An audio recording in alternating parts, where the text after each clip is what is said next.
Thank you, Ted, and I really appreciate it to meet you again. It has been a long time. You are co-workers and you are my mentor. I appreciate this time then you make for us, and me especially to talk about my life. I born in South Sudan, where so many people never knew Christ. And then my father and my mother, they both are not Christian at the first time. So I born in that home, and it has been very difficult for me to find Christ. But due to my neighbor kids who play with me, I've been able to really find Christ after they took me to church to play with them. I and my sister, we both become Christians, and that was in 1977 is when I get baptized.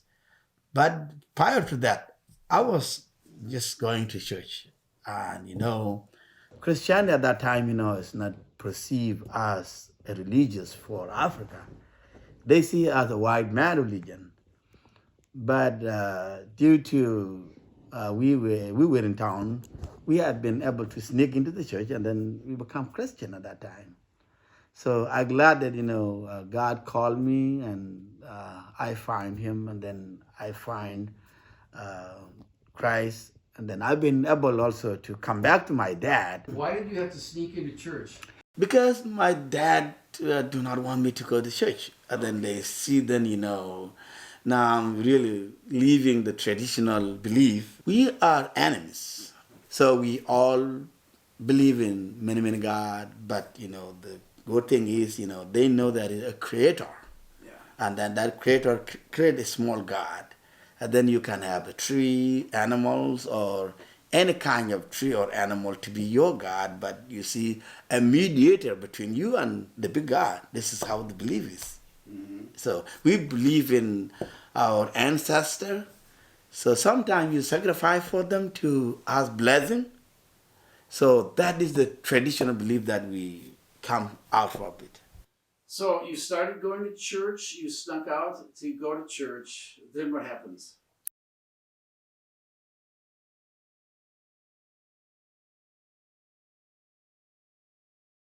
Then after 3 years or 4 years, because I started going to church in 74, and then that for 3 years, I was not even allowed to be baptized because, baptism, there are so many restrictions like Catholic. You should be trained and teach for 6 months before you get baptized.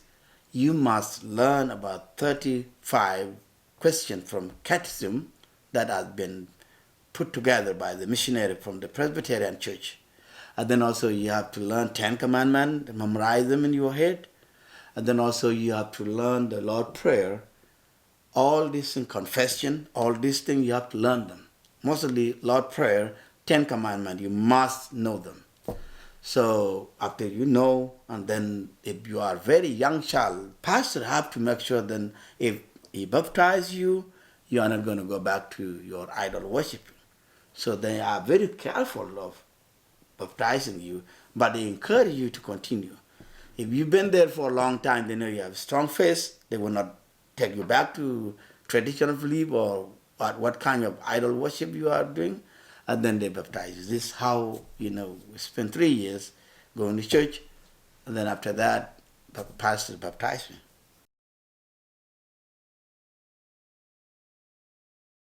You eventually go to a refugee camp. It is started, when people are being discriminated.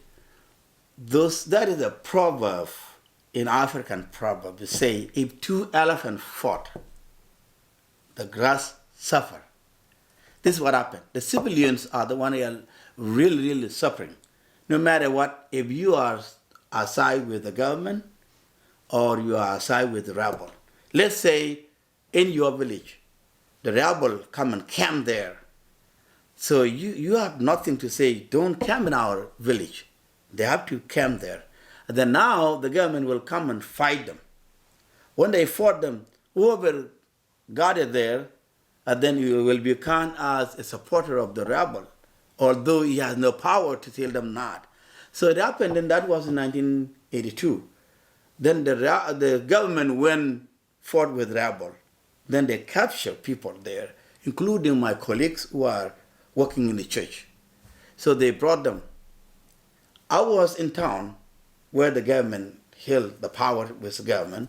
Then they brought them. In daytime, they tied them on the tree. They were beating them in daytime. Children were watching. Then the leader were killed, then thrown in the river, put in the big stone, so then they could not be seen.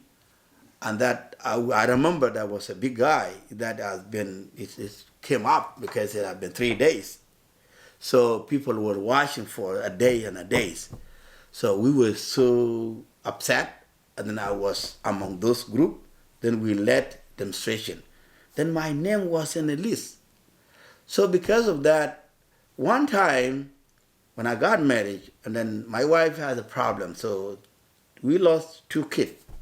And then it was a lack of medical treatment. And then somebody advised me to leave the church, then go seek for medical help. What was your name on the list for? Because we seem to be rebellious, because we are against those beating people in daytime. Oh, okay. You were on the list of rebels. Rebel, because we don't like what the government did on daytime, beating people. So, and we were in town. And then we supposed to go to the north to go seek for, that was in 87. And that is up in 82, that 5 years later, I was on the list. So we were traveling just 2 miles from the city. Then I got very good paper from the church. Officially, I was really given a permission to travel because my wife was pregnant in 3rd pregnancy. And then the government said, the military said, we are not going to travel with a pregnant lady. If anything happened on the road, and then big artillery had been used, she get delivered on the way. Then they asked my wife to leave the car.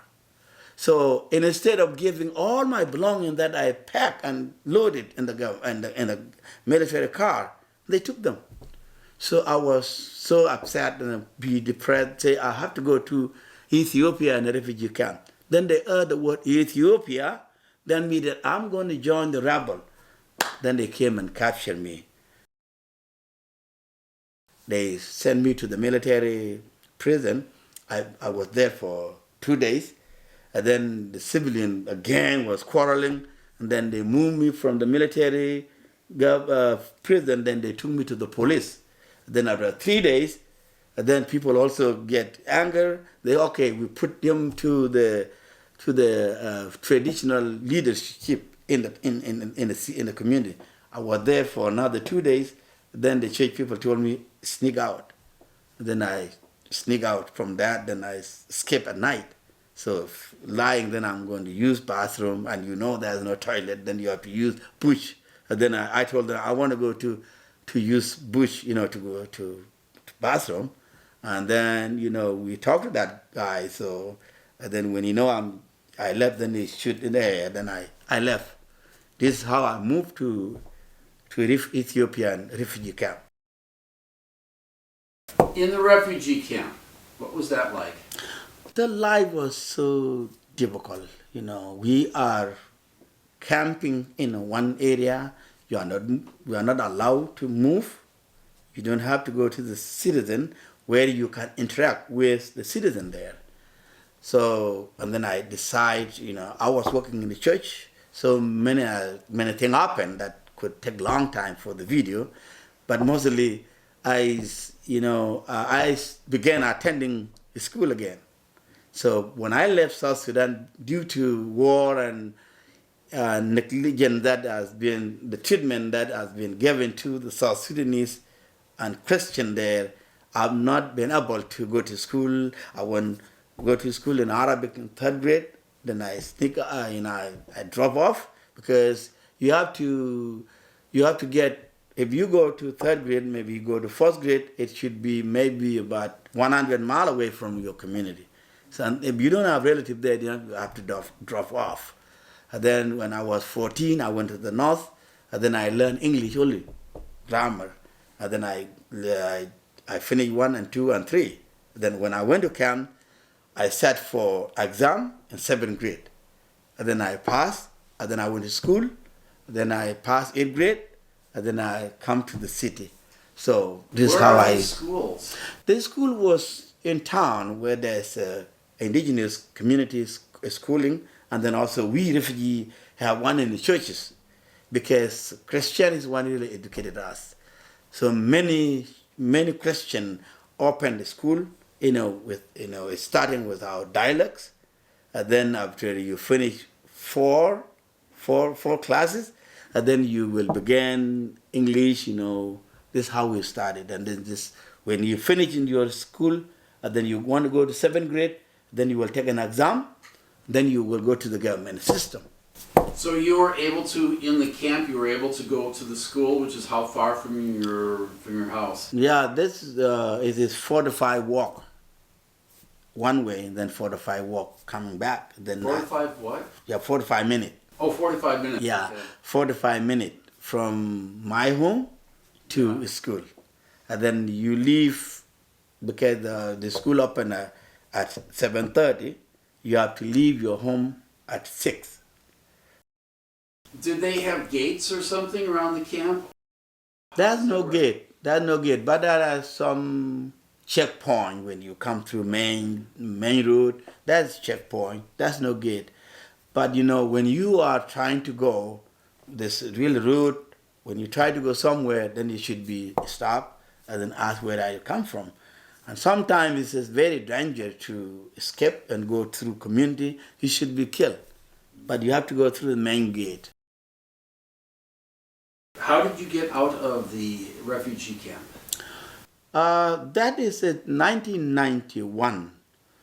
At that time, our rebel, which is South Sudanese rebel, fighting with the North, at that time, this is during the Cold War, and then we were helping by Soviet Union.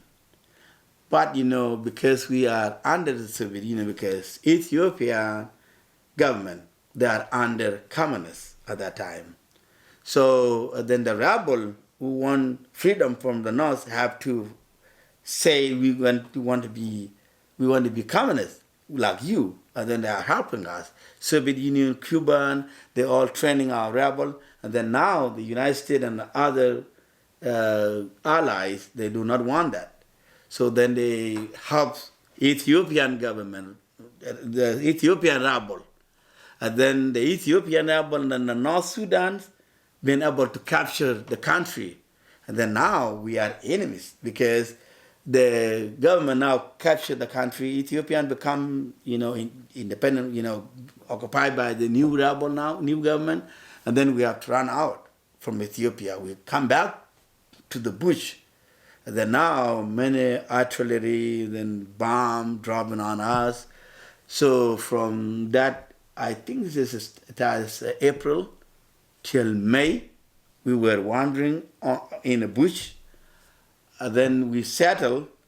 In August, I decided to go back to Ethiopia again to go to school because I was under UN. So then they supported us. I went to school, but the system was changed. The policies changed, and then we are not getting good enough money, and then even to pay for our room and board, there's no enough support. And then we tried to come to Ethiopia to complain with the UN, and then they kick us out. From there, I have no other option, and then just wanted to sell everything I had, and then including one cow I have at home. I sold it to somebody who have money, and then I carried things back to South Sudan. I sold them, and then I picked Rachel, my wife, and took it, and my nephew, Toch, the one that then we moved to Kenya. Then from Kenya, we settled there. In a refugee camp? In a refugee camp in Kenya. How did you get to the United States? There we were in a camp. The life was not good. We were all surrounded by Muslim. I remember one time we fought with with Somali Muslim who are the majority are 10,000 and we are only 500 people. So we fought with them. They killed 8 people from us, and then we killed them too. And then now we have nothing to say. And then the UN tried to serve our life. Then they gave us application to apply for a settlement. And then you give your application to the UN, and then UN have to search for any country who would accept the refugee to come to their country. Many of my colleagues went to Canada, some went to Australia, some went to Europe, in different parts of the Europe. So it happened then, I passed to be accepted to come to United States. And then you have to go through process. It's not easy because you don't know what the migration want. And then they are very tricky questions. How do you leave your country? And then you want to tell the truth. For example, we are now in a room. If the gunman come and begin shooting other guys or shooting me, do you going to wait for that person to turn the gun on you and shoot? So because you hear the gun, you have to run away. And that is not really a history that the United States migration system want. They want if they shoot you and you have to wait until they point gun on you and shoot. So it's very tricky. Then you have to say, yeah, they killed my colleagues, then I was running, then they shoot me in the air, and then they recognize my face. If I go back, they will kill me. And then you have to say, I'm not going to go back. And then that is a process. After that process, then you have to go for a medical checkup. If you have TB or any kind of disease, then you have to be treated first. After you get treated, then you will be oriented about the United States life, how you're going to get there. And then if you are accepted, then you get flight. You take a promissory note, then I will pay the money. Then you come. This is what happened in 1994, and then I came. All right. And you moved to what city first? First, I came through Sioux Falls, South Dakota. Okay. Yeah. There was already a work with Sudanese in the churches here in the United States at that time. Can you explain kind of the story of what happened? They came to the United States, they started going to the Presbyterian churches. What happened? Because eventually they're going to be changing to the Evangelical Covenant Church. Why? It happened, it depends on any person who go to the different country. You have to look for a friend. And that friend will coach you and help you how to interact with the people, how to settle. This is what happened for us. So we were looking for our denomination, our mother's church. So we began going to the Presbyterian church. And then we attended for the third week. So nobody really welcomed us, like you will be greeted, you're like somebody whom, they want you to be welcome in a group. It's nothing like that.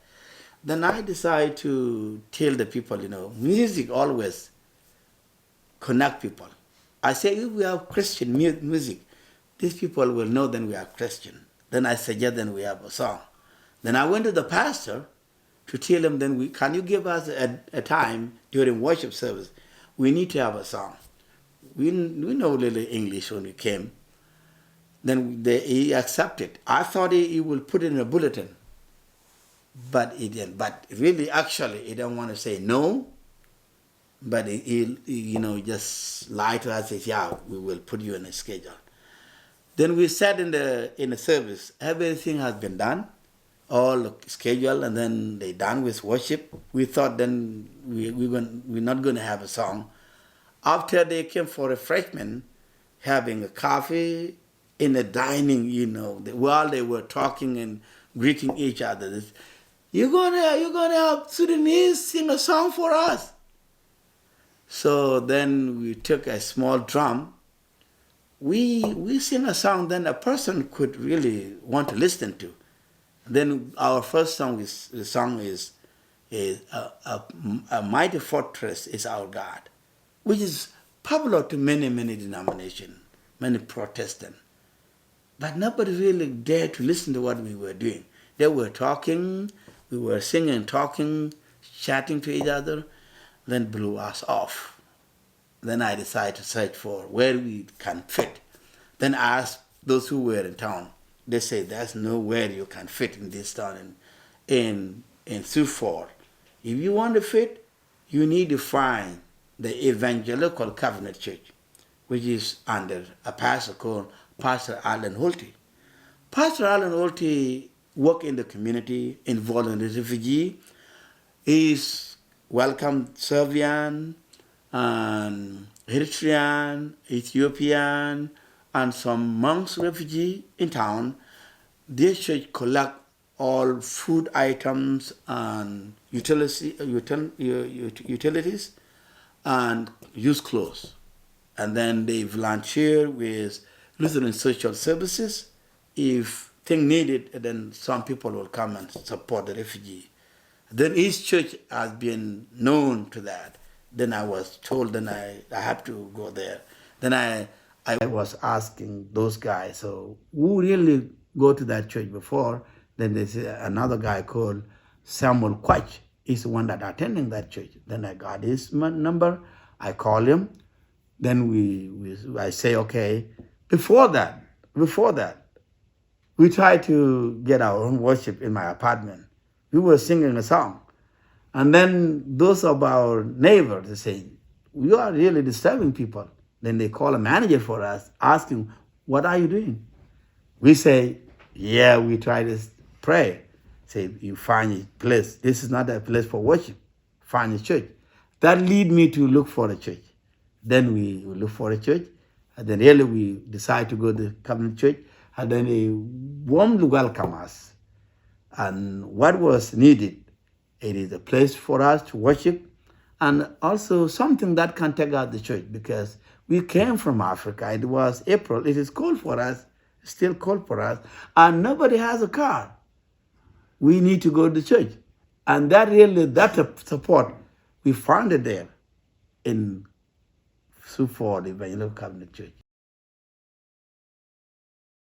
How did you get to Fridley? At that time when we started the worship service, people were so good at that time, there are, cultural conflict in the church. The thing they do, the thing we do are not really related. So, but we were so happy they didn't dare what is happening, because we came in the service, we are babies, and then they all crying in the worship service. You know what? Our lady, they breastfeeding the children in the service. In African culture, we don't dare. But here, the breast of, the women should not be seen in the public. But people do not dare what is happening. So they concentrating to make sure that the two culture mix. Our children play with a flower, and then they never even quarrel. So that kind of treatment make us to tell the Evangelical Covenant Church to other people. We call our people in Des Moines, Iowa, Omaha, San Diego, and then we call them, there's good people, you go to find the Covenant Church. And then they began finding the Covenant Church. One guy moved from South Dakota, came to Fridley. And then Fridley Covenant, at that time, I think that was according to history that I got. So you guys went to Billy Graham Evangelistic Association conference, and then the people were trained how to do evangelism. Then they knocked the door.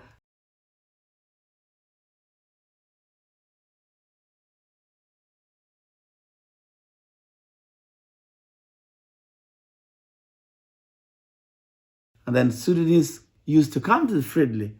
And then Fridley want those people to also understand the language. Then they asked Sioux Falls. Then Sioux Falls Covenant Church sent me to be a missionary for Sudanese who work in the Twin City. In 1997, I moved to Fridley, and that was your time, when you were a pastor. And then people went there, you guys sent the people, then Becker came with Bill Trudeau, they picked me up with all my luggage, and then I was settled here. This is how I moved to Twin City. Moving here, did you find a welcome spirit here? Yes, of course. That was so warmly welcome. I got the home there. Thing was very good. We settled, and we have very good relation. I remember when we have our joint worship service where we sing in our own dialect that give us, we praise God in our own dialects. And then you sing and we sing. And then, I remember when we pick up a song that you guys know, and then we know maybe two verses, you sing a two verses, we sing two verses, and then we all sing together. And then we serve Holy Communion with discrimination. So that was so good, and we all been supported. Not only that, too, our kids all joined the Fridley Children Church there. And then I remember people come, our children, they come to Awana, and then our kids were been supported, doing their homework. And then we got a van, and I have to pick up everybody during Sunday. And then beside then the church work, to support me, then to be able to have time with Sudanese ministry. This is really very good. Wasn't easy at Fridley, at our church. It is easy, although there are some people also were not happy, but the majority also happy, for our ministry. I was thinking, when thing happened in Fridley, I thought it is because of us. Either we were trying to move away from Fridley, I thought, we bring the division. We thought anything that happened to do with us. So I don't know what happened. There is a form that has been sent by Northwest Conference to research what makes you to be in Fridley. What do you like the most in Fridley? So they were trying to see if the problem started because of us, and then they find the church. We would have been moved to Brookdale Covenant Church. This is what I was told. But they want to find out from them if really part of our ministry really is a bad thing for you guys. That's not. They come out, then many people say they like my ministry, and then helping together with people there. Then he told me, oh no, there's nothing to do with you. You stay there. And then, I've been there and remained there, and then work with you, with Pastor Dan, Brodeen, and Pastor Mark. This is how I still there because of the love from the congregation in Fridley. I started with Ted Olson, and then that's really very good. Finally, what do you do now? I think you've been to Sudan a bunch of times and to Kenya, different countries in Africa. What are you up to? Since when we began forming the church in Sioux Falls, South Dakota, we did not only tell people from the U.S. about the Covenant Church, we also formed people back home. We started mission, that was 1995, and that was really initiated by me and then accepted by our pastor, Pastor Samuel Quach. And then we had a mission. In 1997, we sent Pastor Alan Olty, Jerry Rice, and Pastor Samuel with another two guys. They went there, and then the mission started. And then when I moved to Twin City, Freedom Covenant Church, very close to Northwest Conference. And then for the involvement of the Northwest Conference staff, it's called Jimson Home, Jerry Rice, and then I volunteer, raising a support, to support mission there. Then that volunteering, going to speak in churches, raising a fund. In 2002, then Jerry Rice decided to retire. And then they asked me to work part-time. And that was started in 2002. And then they divided my schedules for a year, and then 6 months in the U.S., then 6 months in Africa. Then I did it until 2007. In 2007, after I attended Northwestern College, then I began having my own organization. But they feel then, the mission need to have somebody that can go along with them and support and mentor. Then the Northwest Conference asked me to be a person that to work full time. Then I accept that call. Then I resigned from Fridley in 2007. Then I work full time. I moved in to Africa, and then the church is situated at the first time in Ethiopia.